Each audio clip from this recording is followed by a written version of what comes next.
नमस्कार मित्रों, मैं आरती खंडवाल। अस्पताल में मुझे एक ऐसी महिला मिली जो बहुत संभ्रांत महिला थी और स्कूल में प्रिंसिपल रिटायर्ड हुई थी और लेकिन बहुत दुखी थी। बात जब चली उम्र की कि आजकल बच्चों-बच्चों को हार्ट अटैक हो रहे हैं, तो वो रोने लगी और कहने लगी कि मेरे बच्चे की मृत्यु भी हार्ट अटैक से हो गई थी और वो तब 40-42 साल का बच्चा था। फिर उनके 2 उनके बेटे के 2 बच्चे थे और छोटे-छोटे और उन्हीं में उन्होंने एक उम्मीद देखी अपने बच्चे के लिए और उन्हीं को सब समर्पित किया। बात इतनी नहीं है, बात ये है कि उनके पति वहाँ पर एडमिट थे और बहुत बुरी स्थिति में थे।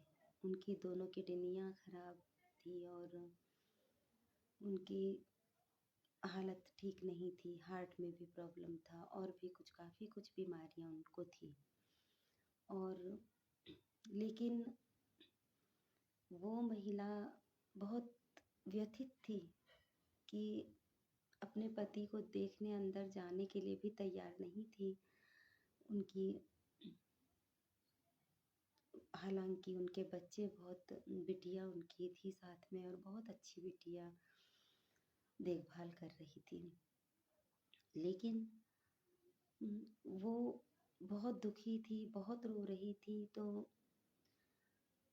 ऐसे ही मैंने उनसे अंदर पति के पास न जाने का कारण उनसे पूछा और वो बहुत रोने लगी। उन्होंने कहा मैं स्कूल में प्रिंसिपल थी, लेकिन फिर भी मैंने बहुत अत्याचार सहे हैं।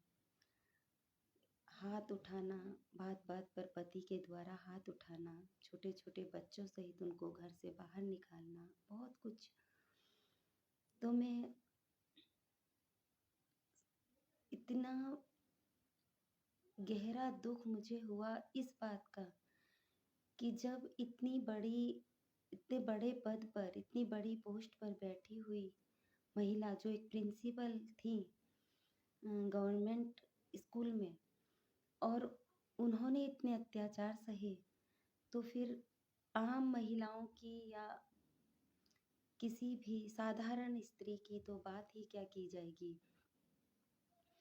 और ये वो संस्कार हैं जो हम लोग माता-पिता से सीख कर आते हैं और हम कभी वो सब इतना उस चीज़ का भी विरोध नहीं कर पाते जिस चीज़ का विरोध करना भी ज़रूरी हो जाता है कभी-कभी।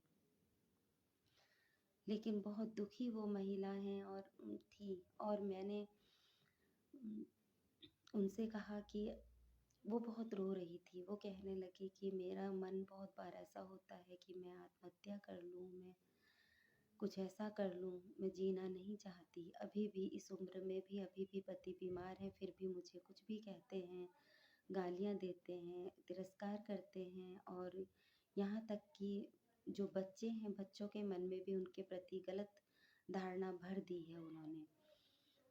ये मैं सोचती हूँ कि पतियों को ये चीज़ ज़रूर सोचनी चाहिए कि जीवन साथी जो होती है, जीवन संगिनी, अब इस समय वही उनको खाना खिला रही हैं, वही उनको सब कुछ कर रही हैं। तो जीवन संगिनी एक ऐसी चीज़ है, जिसकी आप लोग कद्र नहीं कर पाते कुछ लोग और बहुत ज़रूरी होता है कि जीवन संगिनी की कद्र की जाए, जीवन साथी की कद्र की जाए। अगर एक-दूसरे की कद्र नहीं करेंगे तो बच्चे भी उनकी कद्र नहीं करते। बच्चे भी यही सोचते हैं कि हाँ, ऐसा ही रहा होगा और उनके बारे में भी यही उनके जो पोते हैं, नाती हैं, उनको भी यही सीख दी गई कि ये कुछ नहीं करती और इनको कुछ मत देना। कुछ भी चीज़ें मतलब इस तरह से उनके पति ने उनके मन में भर दिया है और ये बहुत गलत बात है। इतनी बड़ी उम्र की महिला 70 से ऊपर की महिला हैं और इतनी दुखी हैं कि फूट-फूट कर रोने लगी हो और उम, किसी के परिवार में मैं कुछ कहूँ ऐसा मैं करती नहीं हूँ अक्सर जब तक ज़रूरी ना हो। हम कभी किसी के परिवार में बोलना आदत नहीं है हमारी। लेकिन हाँ, ये है कि समझा सकते हैं अगर हम। तो मैंने उनको कहा कि आप परेशान मत होइए, भगवान सब देखते हैं और कभी भी आपको लगे कि आपके दिल दिल में कभी बुरे ख़्याल आएँ, कुछ भी ख़्याल आएँ, तो आप बेझिझक मुझे छोटी बहन के रूप में फ़ोन कीजिएगा और परेशान मत हुआ कीजिएगा। और ये विचार अगर आत्महत्या के विचार आते हैं तो बिल्कुल इनको दरकिनार कीजिए। आप एक प्रिंसिपल हैं तो आप लिखिए, कुछ अच्छा लिखिए और कुछ भी जिसमें आपकी रुचि हो वो काम कीजिए। लेकिन इस तरह से मायूस मत होइए। लेकिन मैं ये सोच रही हूँ कि कितना दुखद है कि एक महिला जो प्रिंसिपल रही हैं गवर्नमेंट स्कूल में और इतनी दुखी हैं और इतना कुछ सह गई हैं। ये हैं वो संस्कार जो पहले के लोग अपने बच्चों को दिया करते थे, अपनी बेटियों को दिया करते थे कि और बेटियां समझौते करते चली जाती थी कि आज नहीं तो कल, आज नहीं तो कल सुधर जाएंगे हालात। लेकिन कुछ के हालात सुधर जाते हैं और कुछ लोग पूरी ज़िंदगी यूं ही गुजार देते हैं।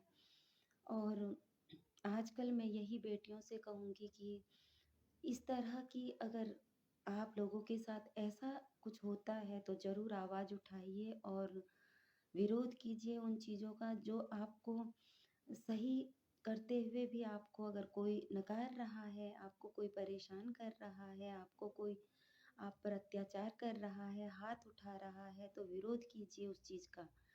हाँ, लेकिन ये ज़रूर कहूँगी कि अपने अधिकार अगर आप समझती हैं तो आपके अधिकार यही हैं कि आप अन्याय ना सहें। लेकिन आपके कर्तव्य ये हैं कि आप कभी बड़ों का के मान को ठेस न पहुँचाएँ और कोई ऐसा काम ना करें जिससे कि परिवार में कोई भी किसी तरह से आपसे परेशान हो। और ये आजकल सबसे पहले ये सब चीज़ें जो सोशल मीडिया में उटपटांग हरकत कुछ बेटियां करती हैं, मैं उनसे यही कहूँगी कि सबसे पहले सास ससुर पति इनका सम्मान कीजिए। और अ, अगर इसके बावजूद भी आपके साथ कोई अन्याय होता है तो खुलकर आवाज़ उठाइए और अपने अधिकारों का भी उपयोग कीजिए। लेकिन ये ज़रूर कहूँगी कि अम, गलत कभी मत करना। और इसी तरह क्योंकि संस्कार यही सिखाते हैं कि फ़िलहाल समझौते करने चाहिए, समझना चाहिए एक दूसरे को। दूसरे परिवार में अगर हम गए हैं तो उसको समझना चाहिए। लेकिन अगर इस तरह के अत्याचार होते हैं तो ज़रूर आवाज़ उठाइए क्योंकि आप को आपके माता-पिता ने बेचा नहीं है, आपके माता-पिता ने आपका दान किया है और 7 फेरे से शादी की है। इसीलिए मैं हमेशा यही कहती हूँ कि 7 फेरों का महत्व समझा कीजिए।